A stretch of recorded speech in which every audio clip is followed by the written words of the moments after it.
Hi, my name is David, and I'm going to talk to you about Trump and the Kabbalah. Now, the Kabbalah is a aspect of Jewish knowledge, uh, which is all under the umbrella of the Torah. And the Torah is divided up into 4 different sections. It has what is written, which is the first section, and the next section is the law that we take out of what is written, and then beyond that is the metaphor of what is written, and then at the end is Yesod, secret, the secret of what is written. And the Kabbalah is a way of understanding that is the key to the Zohar, which is the book of secret. And the Kabbalah is basically based in numbers. And to the extent where the knowledge of the Kabbalah helps a person to be able to read numbers instead of digits. For example, the number 1. So in the Hebrew alphabet, each letter is a number. The first 9 are single digits, and the next 9 are double digits, and then 4 are 3 digits. But the Kabbalah is to teach what is inside of the letter, the wisdom inside of the letter. For example, take the Aleph, the first word in the Torah, and so each letter, the first letter in the alphabet, and so each letter has a story. What is the story of the Aleph? Well, the Aleph is made of a line going from the left down to the right, and on each side of the line in the middle are dots, as though that line broke the 1 into 2, which is really what happened, because before creation there was no duality, there was only complete unity. And creation made a hole in the unity, and as a result, we have duality. And everything in creation is dualistic. Whatever there is can be divided into 2. And yes, so and also the Mileh of Aleph. The way you spell Aleph, Lamed, Fe, has a gematria. That's the other thing about numbers, that they make gematrias of words. And what was I saying? Yes. Oh yes, the gematria of Aleph, Lamed, Pei. The Aleph is 1, the Lamed is 3, the Pei is 80, is 111, which is pretty cool that the number 1 has a Mileh of 111. And the 1 has also many meanings. That 1, as we say, famous for saying that God is 1, doesn't mean numerically, but it means that God is nothing of creation. All creation is duality, and God is 1, meaning God is not of creation. God is not physical, God is not spiritual. This is the God of Abraham. This is the God that the Jewish people and the Islamic people pray to. And so what does this have to do with Trump? Well, even the Aleph has something to do with Trump, because it has to do with the head person. And that's him. He's the head person. But there's a lot more that has to do with Trump.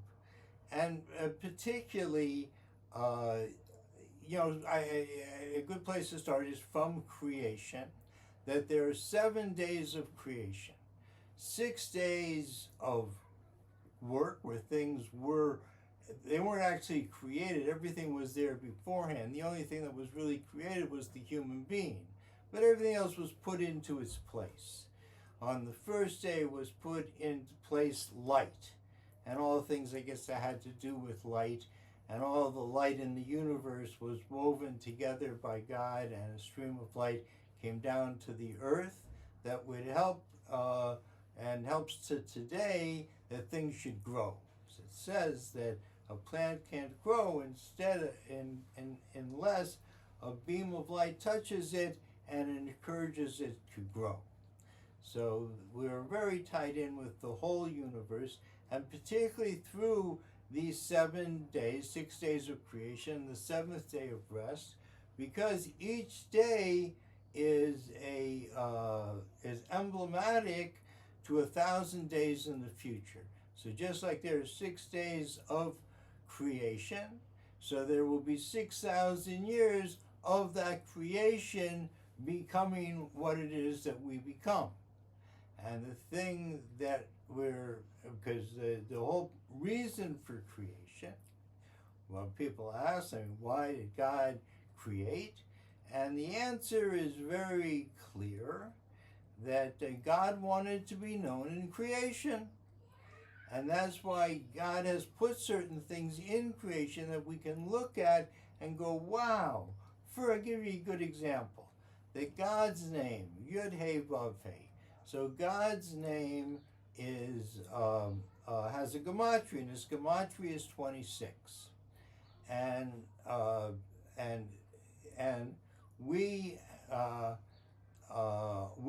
Earth is 26,000 light years from the center of the galaxy, and the Earth has been in the news at least recently, that the Earth, and without scientists have any understanding why, but the Earth seems to shiver every 26 seconds. So, and that's kind of cool that God's name should have the gematria of 26. And we should find 26 in creation. And there's many ways, but it's just something, kind of recent. And also something recent was the giving of the Torah, the holiday of Shavuot, which was given on the 50th day after the commandment to the Jewish people to count 49 days, which we did, 49 days, 7 weeks, and then came the 50th. And 50, you can't count it, so it comes by itself, and 50 is known as the number of eternity, because when a slave sells himself forever, he goes free after 50 years. So, and 50 years is a very big mark. And to get to the 50th day, the Torah was given on the 6th day of Sivan. And the 6 and 7 are very important to our time. And why is that? Well, first of all, the 6, the year 5,666 was 1906, when Einstein, a week before Rosh Hashanah 666, released his work on E equals mc squared, which eventually led, of course, to the atomic bomb. And now, in our time, in our modern time, the number is 7. And the reason why the number is 7, because only 10 years ago or so, was the year 5,777. And in that year, an amazing thing happened, that there was a total eclipse of the sun passing only over America, across the Bible Belt. And in that year, Donald Trump was elected. And when he was inaugurated, he was 70 years, 7 months, and 7 days. Later, what brought his regime down was the COVID, and COVID was declared a pandemic on March 21st, must have been 2020, and there were exactly 7,770,000,000 people in the world. So there's no question that the 777 somehow is very connected to who Trump is, which is interesting because he's kind of famous for bankrupting casinos, where 777 is the lucky number. But what is the meaning of 777? Actually, the meaning of 666 is life. It makes 18. But the gematria of 777 is 21, which is the gematria of God's futuristic name called Ihya, meaning that the only way you get to the future is the present has to end. And that's the thing of the 777, that it's attached in ancient times to the seventh generation after just a second. After Cain kills Hevel. And it's said that 7 generations later, he will be killed.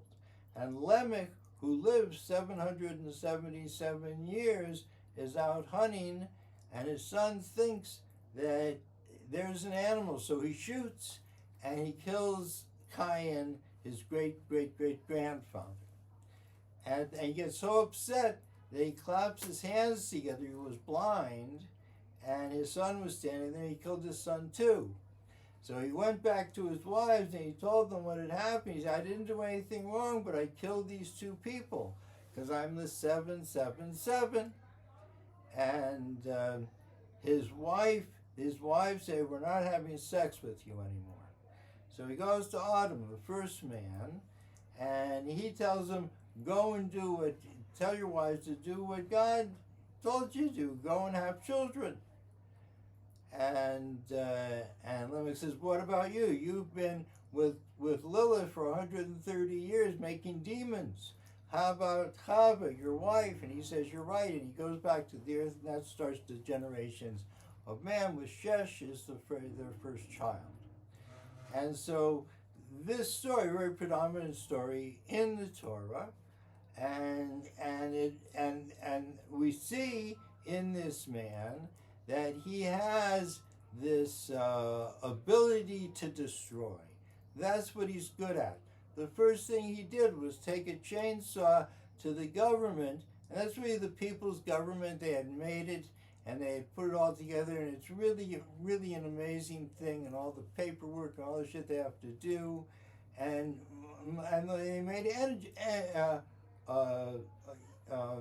not embassies, but they made like offices and to help the people.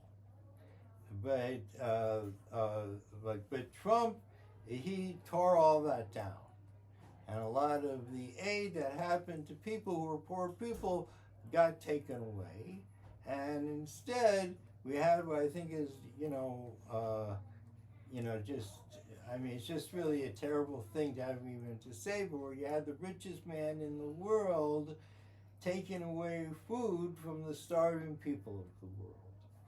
And this is not a good look for America or Americans. And it is very important in this time when actually the 6 is turning into 7, because we're at the end of the 6,000-year calendar, which is called the end of days, the end of the calendar. And what happens at the end of 6 days, like happens every week, at the end of 6 days happens the Shabbat. And suddenly, we can rest.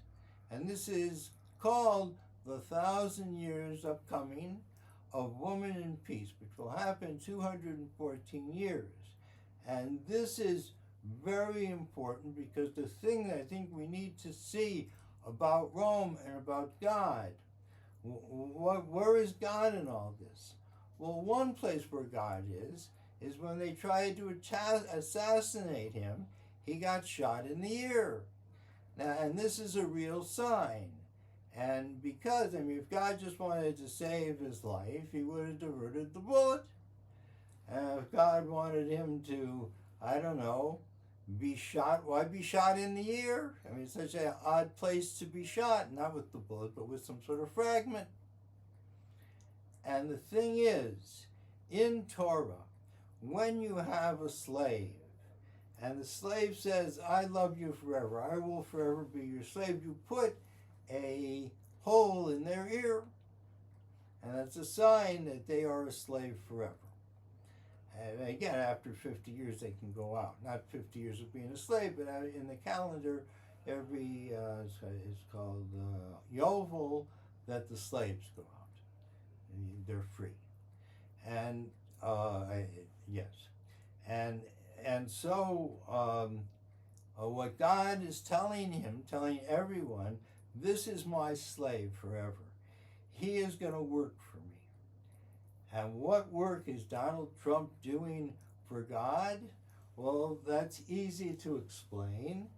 That when Rome counted 2000, it was 240 years before the end of the calendar in the 1,000 Years of Woman in Peace.